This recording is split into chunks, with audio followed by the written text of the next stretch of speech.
Let's talk about the Zara rebrand.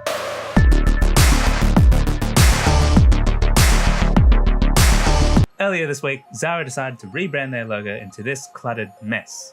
Now, we shouldn't be throwing opinions everywhere, but I must say that this new design is really grilling. And everywhere I look, there's a designer complaining about this design. While I can appreciate this new typeface that they've gone for, it honestly just looks like they got someone in-house to take the Modern 20 font, type Zara, and squash it into a pancake and be like, new logo guys, and then walk away pretending like it's the biggest discovery since Caucasian people finding out about bubble tea. My other issue with this new Zara logo is they didn't make a conscious effort to align the angles of the A and the Z. It's a bit more aligned in the old logo, but this one, it's just way off and it just throws the design off completely. Now, I don't want to be spitting fire too much at this design, but I did some research and apparently this guy by the name of Fabian Baron, who is the director of a company called Baron & Baron, which is also responsible for other high-end fashion brands like Dior, Coach, Hugo Boss. And if you take a look at his website, it's literally all in the same font. This is genius. So this guy has actually gone and made Zara in the exact same font as all the other brands that he's worked on, and he's making a profit out of it. And he's actually saved the Zara logo from going into that minimalist trap, which a lot of the logos nowadays are falling into. Hit the like button if you've had similar design experiences where you've just pretty much fluked it. So it's pretty understandable. Zara could be turned into a Hugo Boss tier just by flipping the font to basically the font that every other fashion or beauty company is using because, well, it seems to be selling. So the risky decision for Zara to change the logo like that does make a little bit of sense, but I still don't like it. But that's just my opinion. While we're on the topic of fashion, should I open up a merch store? Let me know. I've got a couple of ideas for t-shirts. Anyways, just looking at under consideration, the website where I get a lot of my branding stuff from, there's just a bunch of hilarious comments on here. Like, people are just not happy with this redesign at all. I love this one here, for Zara and the Drake meme. Yeah, and I like this Twitter post here where it says in the future that it'll be kerned even more. So I'm not sure what the real intention was here with kerning and the A's going over the X height. It's really ambiguous at this point, but I'm just going to leave it at that. I'm sorry, Fabian, but I give this design a 1 out of 5. Next up, guys, Sabian. You guys have done it on behalf of musicians out there. What have you done? It's like you guys were waiting in the bushes for Zara to lose the wide logo so that you could move in and be the new wide logo. But now I would much rather prefer the new Zara logos on your symbol because it looks slightly closer to your old brand. Sabian, you had a good thing going. I mean, I don't hate your rebrand. I just think it could be better, or at least better explained. I've done some research and I've looked into why you've put unbound onto the logo, but I feel like it's just too many elements that are just getting cluttered. Oh, when I look at it as a whole, like as a horizontal logo, kind of looks like an 80s movie title card, like Sabian. Oh yeah. You really could have done a better job on the lettering. Let's take your competitors, Zildjian, for example. Their lettering is on point. Their calligraphic writing looks phenomenal in comparison to what you've done with this rebrand. And this unbound looks, just really throws me off that it's not straight. So let's straighten that up. The only thing that's unbound about this new rebrand of yours is your website, which literally has one of the menu items unbound from the nav bar. Come on, guys. What is this? It's supposed to be rolling out a new brand. You have one job. Okay, if this was a new line of cymbals or drums or something, that would make so much more sense because it would be like Sabian, the Unbound series. Alternatively, instead of the Unbound, you could have maybe had a subheading under Sabian like Sabian, drums and cymbals. And that would have made a lot more sense instead of this Unbound. When I think about the word unbound and what the reason why you actually picked that word, you talk a lot about like drummers being on a different level to the rest of the band. They don't seem to want to take instruction or they want to do things for themselves. And I think that actually paints a lot of drummers in a negative light. And I don't think all drummers are like that. So don't like the association of Unbound with the brand. Anyways, I'm not necessarily a drummer, but I will give this redesign 2 out of 5. And finally, let's talk about brands dropping parts of their names that made them who they are. Now, when I say this, I'm talking about brands like Dunkin Donuts, Starbucks coffees, Domino's pizzas. They've literally just changed their names and removed their specialty item. So now Dunkin Donuts is Dunkin, Starbucks coffee is Starbucks, and Domino's pizza is now just Domino's.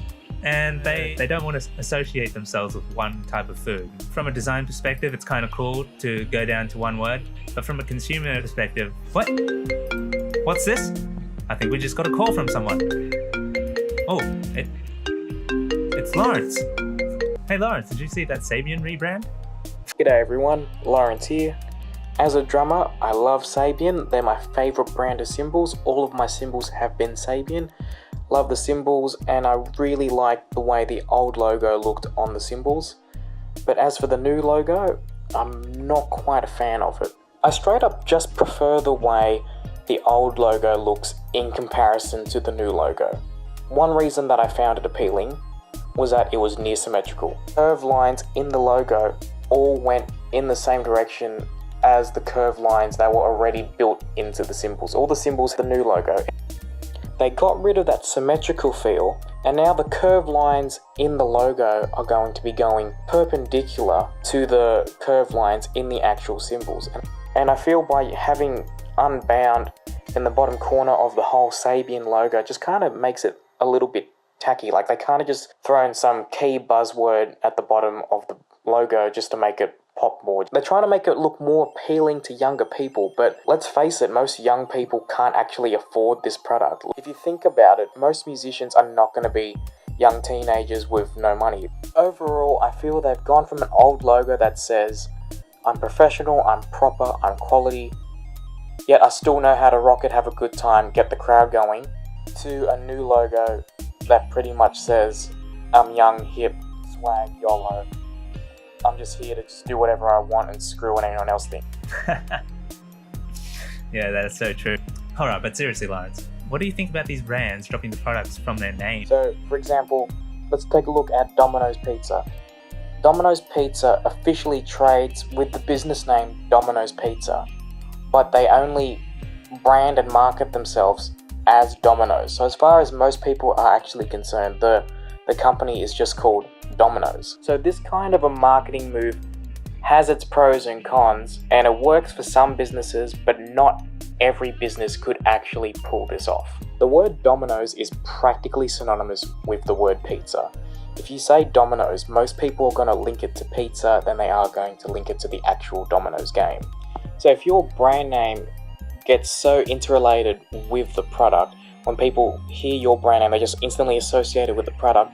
Sometimes you can afford to drop the product name from the brand name as a part of the rebrand. However, there's also another reason in terms of marketing why one would drop the product name from their brand name. Maybe you don't want to only be known as just doing that. So let's take Domino's for example.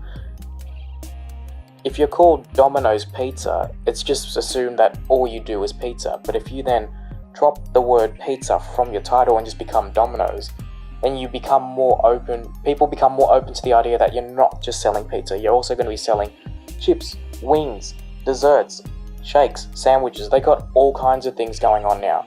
But if they left their brand as Domino's Pizza, people would be less open to the idea of getting other stuff, buying other things from that business. But because they're just Domino's, it opens people up to the idea that they can buy other products from this company and there's still going to be quality.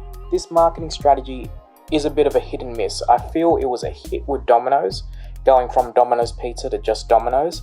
But let's take another business, for example, like Dunkin Donuts. They'd rebranded themselves as Dunkin, and I feel that's a miss. Dunkin Donuts sounds so much better than just Dunkin. The reason being, Dunkin is portrayed as a verb, and if you just have a verb as your brand name, it just sounds a bit off. Dunkin, it just doesn't sound right, but Dunkin Donuts just sounds so much better as a brand name.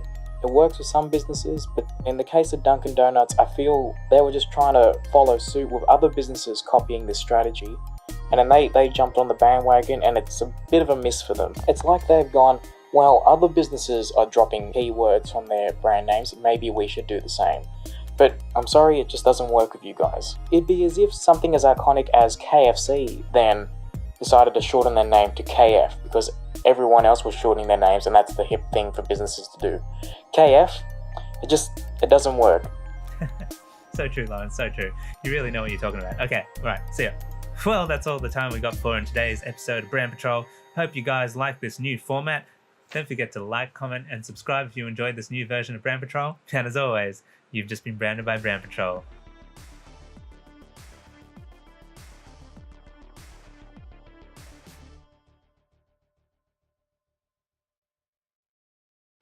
Now, honestly, just a big shout out to you guys. Thank you so much for watching this episode of Brand Patrol 3. I've just released a bunch of music videos and stuff like that on my Awkward Convos channel, so please go give those a watch as well. See yous.